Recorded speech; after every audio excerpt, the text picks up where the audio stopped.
The science says that the environment signals the gene. That's epigenetics.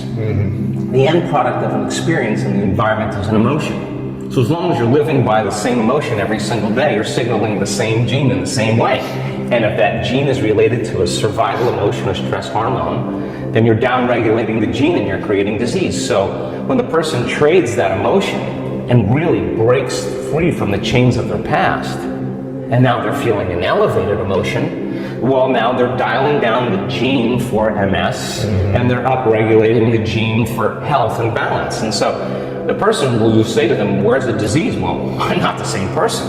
I'm not this. And the side effect of that is a transformation in healing. So the funny thing about it is the person who has the healing is not talking about the healing. Whether it's blind people seeing, deaf people hearing, we have crazy evidence now.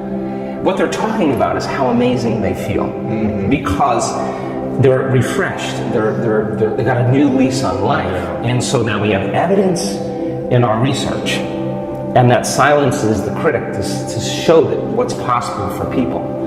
And now we have evidence and testimony that we have evidence where people stand on the stage and say, hey, I broke my back in 3 places.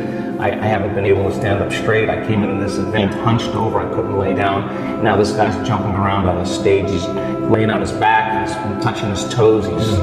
You can tell. I mean, he's having his moment. We changed somebody. Someone with Parkinson's disease can't swallow, can't chew, can't blow her nose, can't stand up. One moment.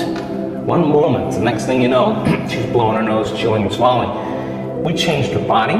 We changed her life, and we changed her future. And she doesn't look like a movie star, and she doesn't look like she's a vegetarian, and she doesn't look like she's buffed. She just looks like a normal person. Now, the person in the audience who's watching that and looking at this person and seeing that they're no different than them, it just starts to cause them to think, if someone else can do it, I can do it. So you see the person with the stage 4 cancer that got the voodoo curse that they have 3 months to live. And now they have no evidence of cancer in their body. They're standing on the stage telling that story. And somebody in the audience is checking her out going, I have the same condition. And if she can do it, I'm going to step right in that footprint. And I'm going to do it the way she did it. And all of a sudden, you start seeing this change in the community in a week-long event, because once there's a breakthrough, right? And it's like a 4-minute mile. It's in the field, But it's not only in the field. You're seeing evidence in 3-dimensional reality. And evidence is the loudest voice right now. And so people don't want to see talking heads. Anybody can see them on the internet. Information is readily available. What they want to see is evidence.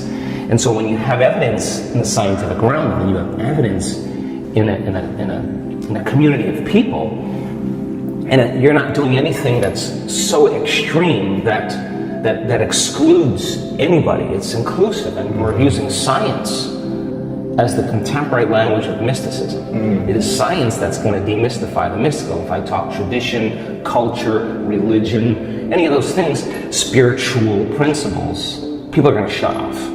You're going to divide an audience. But science creates community. So by building a scientific model, I don't subscribe to any type of meditation, because I look at the evidence of what we've gathered, and let's see, by applying this formula, to what extent can we prove to human beings how powerful they really are? And I think that has become something that has mystified me, because when I see blind people